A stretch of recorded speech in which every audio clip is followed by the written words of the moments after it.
Episode 6ல் என்ன ஆகுது அப்படின்னு பார்த்தீங்கன்னா, நெடுமாறன் இங்கே ரூம்குள்ளே வந்துட்டாரு. ரூமுக்கு வெளியில் நிற்கிறது நெடுமாறனை பார்த்து உள்ளே நிற்கிற வெற்றியும் பாண்டியும் பயங்கரமாக டென்ஷன் ஆகிட்டாங்க. கடைசி என்ன பண்ணுறதுன்னு தெரியாமல் கதவு திறக்கிறாங்க. கதவு திறக்கும்போது அவர் உள்ளே வந்துட்டு, நீங்கள் என்ன பண்ணுறீங்க அப்படின்னோடனே, எங்களுக்கும் கால் பண்ணி உள்ளே கூப்பிட்டாங்க சார், அதனால தான் நாங்கள் வந்தோம் அப்படின்னு சொல்கிறாரு. சொன்னோடனே அவர் கேட்குறாரு, ஏன் இந்த ரூமெல்லாம் க்ளீன் பண்ணாமல் வச்சுருக்கீங்க அப்படின்னோடனே, இல்லை நாங்கள் ஹவுஸ் கீப்பிங்க்கு கால் பண்ணோம், உங்கள் கால் எடுக்கலை அப்படின்னு சொல்லிட்டு இவங்க 2 பேரும் பொய் சொல்கிறாங்க. பொய் சொன்னோடனே கரெக்டாக நெடுமாறன் அங்கே இருந்துகிட்டே ஹவுஸ் கீப்பிங் கால் பண்ணுறாரு. பார்த்தா அவங்க சொல்கிறாங்க, இல்லையே எங்களுக்கு எந்த ரிக்வஸ்ட்டும் வரலையே, ரூம் நம்பர் 211 க்ளீன் பண்ண சொல்கிற மாதிரி எந்த ரிக்வஸ்ட்டும் வரலையேன்னு சொல்லி மாட்டிக்கிறாங்க 2 பேரும். உடனே பயங்கரமாக கோவப்படுறாரு.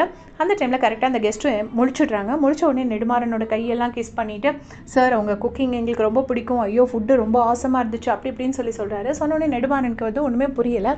என்னடா இப்போ எதுக்காக கம்ப்ளைண்ட் பண்ணாங்க அப்படின்னு சொல்லி கேட்கும்போது, பாண்டியும் இவங்க 2 பேரும், ஏன்னா அவர் பயங்கர தண்ணியில் இருக்கார் அந்த கெஸ்ட்டு. ஸோ பாண்டியும் இவங்க வெற்றியும் சேர்ந்து எப்படியோ மேனிப்புலேட் பண்ணி நெடுமாறனை அந்த இடத்த விட்டு காலி பண்ணி அனுப்பி விட்டுறாங்க. அனுப்பிவிட்டு நல்ல வேளை ஒரு வழியாக எஸ்கேப் ஆகிட்டோம் அப்படின்னு சொல்லி சமாதானமாகறாங்க. நெக்ஸ்ட் டே அந்த கெஸ்ட்டுக்கிட்ட இவங்க 2 பேரும், ஐஸ்வர்யாவும் வேணியும் போயிட்டு சாரி கேட்க போகிறாங்க. உங்களுக்கு ஏன் சார் ஃபுட்டு பிடிக்கல அப்படின்னா, ஃபுட்டு பிடிக்கல நான் சொல்லவே இல்லையே, ரொம்ப நல்லா இருந்துச்சு ஃபுட்டு அப்படின்னு சொல்லிட்டு அந்த கெஸ்ட்டு சொல்கிறாரு. சொன்ன உடனே அந்த டைமில் வெற்றியும் பாண்டி அங்கே வராங்க. ஸோ இவங்க 2 பேருக்கும் புரிஞ்சிருச்சு, இது வெற்றி பாண்டி பண்ண வேலை தான் அப்படிங்கிறது புரிஞ்சிட்டு 2 பேரும் என்ன சொல்லுவாங்கன்னா, இவனை சும்மா விடக்கூடாது அப்படின்னு சொல்லிட்டு 2 பேரும் அங்கேருந்து போயிடுறாங்க. இப்போ வந்து அந்த ஓனர் அங்கிள்னு ஒருத்தர் காமிச்சாங்களா, அந்த ஓனர் அங்கிளோட வீட்டுக்கு அவங்க பொண்ணு ரியா வராங்க. வரும்போது பயங்கர கோவமாக உள்ளே வராங்க. உள்ளே வரும்போது அவங்க அப்பா ஏதோ பேசுகிறதுக்கு ரிப்ளே பண்ணல. அந்த இடத்துல ராஜன் நிற்கிறாரு. ராஜனை பார்த்து மட்டும் நல்லா இருக்கியான்னு சும்மா ஒரு லேசாக ஒரு வார்த்தை கேட்டுட்டு இவங்க பாட்டுக்கு மாடிப்படி ஏறி மேலே போயிடுறாங்க. அப்போ வந்து அவர் பயங்கரமாக அவங்க அப்பா டென்ஷன் ஆகிட்டு டிரைவர்கிட்ட கேட்குறாரு, என்னாச்சு அப்படின்னு சொல்லி. உடனே, சார் 3 நாளாக ஒரே சண்டை, ஃபுல்லாகவே சண்டை போட்டுகிட்டே தான் இருக்காங்க. அம்மா என்கிட்ட 3 நாள் முன்னாடி எல்லா திங்ஸையும் பேக் பண்ணி காரில் வைக்க சொல்லிட்டாங்க. இப்போ காரில் வரும்போது கூட ஃபோனில் சண்டை போட்டுகிட்டே தான் இருந்தாங்க. ஆனால் மற்றபடி எனக்கு எந்த விஷயமும் தெரியாது அப்படின்னு சொல்லிட்டு டிரைவர் சொல்கிறாரு. இதை கேட்டு அவங்க அப்பா ரொம்பவே டென்ஷன் ஆகிட்டு, ராஜனை நீங்கள் கிளம்புங்க அப்படின்னு சொல்லி அனுப்பி விட்டுறாரு. அனுப்பி விட்டுட்டு அந்த டைமில் அவருக்கு கால் வருது. கால் யாருன்னு பார்த்தீங்கன்னா, அது ரியாவோட ஹஸ்பண்ட், இவரோட மருமகன். கால் பண்ணி, உங்கள் பொண்ணு என்கிட்ட டைவர்ஸ் கேட்டுட்டா, எனக்கு இனிமேல் வேறு ஆப்ஷன் தெரில, ஸோ நான் டைவர்ஸ் கொடுத்தா ஆகணும் அப்படிங்கிற மாதிரி அவங்க மருமகனும் ஃபோனில் சொல்லிடுறாரு. இவர் உடனே மாடிக்கு போயிட்டு பொண்ணுக்கிட்ட கேட்குறாரு, என்னாச்சுமா, அப்பா கிட்ட ஓப்பனாக சொல்லுமா அப்படின்னோடனே, இப்போ நீங்கள் ஓப்பனாக பேசுகிற மாதிரி என்கிட்ட நடிக்க வேண்டாம், நான் ஒரு காலத்தில் உங்கள்ட்ட ஓப்பனாக பேசணும், என் விருப்ப விருப்பத்தை சொல்லணும் அப்படின்னு ஆசைப்பட்டு வந்தேன். அப்போ நீங்கள் எல்லாமே உன் நல்லதுக்கு பண்ணுறேன், நீ என் விருப்பத்தை எதையுமே கேட்காம உங்கள் விருப்பத்துக்கு எனக்கு ஒரு கல்யாணம் பண்ணி வச்சிங்க. இப்போ என்கிட்ட ரொம்ப அன்பாக இருக்கிற மாதிரி நடிக்காதீங்க. நான் உங்ககிட்ட பேசவே விரும்பலை, எனக்கு ஆம்பளைங்களே பிடிக்கல, ரூமை விட்டு வெளியே போங்கன்னு சொல்லிட்டு அவங்க பொண்ணு வந்து பயங்கர கோவமாக திட்டி வெளியே அனுப்பிச்சிடுறாங்க.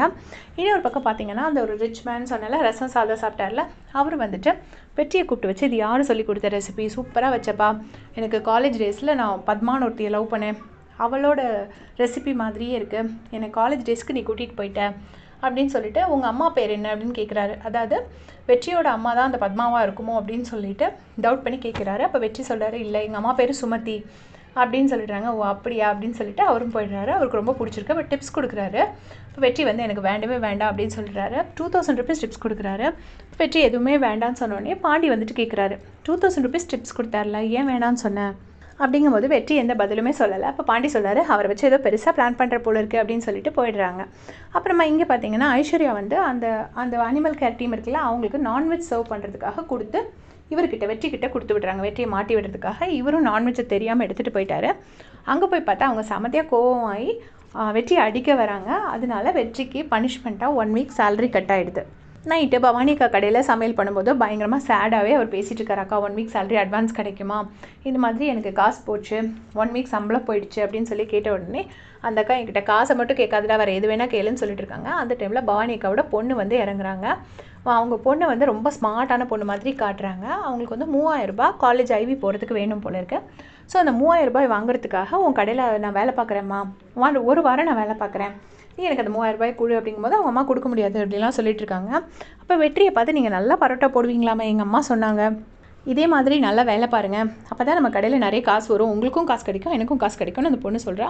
வெற்றியும் அப்படின்னு சொல்லிட்டு சிரிக்கிறாரு. வெற்றியை பார்த்து அந்த பொண்ணு ஒருவேளை நீ லவ் பண்ணலாம், இல்லை அவங்க 2 பேருக்குலாம் ஒரு அண்ணா தங்கச்சி ரிலேஷன் வருதா அப்படிங்கிறத நம்ம பொறுத்திருந்து தான் பார்க்கணும். இதுக்கு இடையில் பார்த்தீங்கன்னா, வெற்றி வந்து தண்ணி கேன் போடுறதுக்காக எங்கேயோ போயிட்டுருப்பாரு. போகிறப்போ ஒரு கிளப்பில் வந்து ஐஸ்வர்யா இறங்கி போகிறத பார்ப்பாரு. அங்கே உள்ளே போய் இவர் எட்டி பார்க்கும்போது ஐஸ்வர்யா ஒரு மாஸ்க் போட்டுட்டு சூப்பராக பாட்டு பாடுறாங்க. என்ன இந்த பொண்ணு இவ்வளோ சூப்பராக பாடுதே, ஆனால் ஏன் மாஸ்க் போட்டிருக்கா அப்படின்னு சொல்லி யோசிக்கிறாரு. அதோட இந்த எபிசோடு முடிச்சிட்டாங்க. அடுத்த எபிசோடு மீட் பண்ணலாம். தேங்க்ஸ் ஃபார் வாட்சிங்.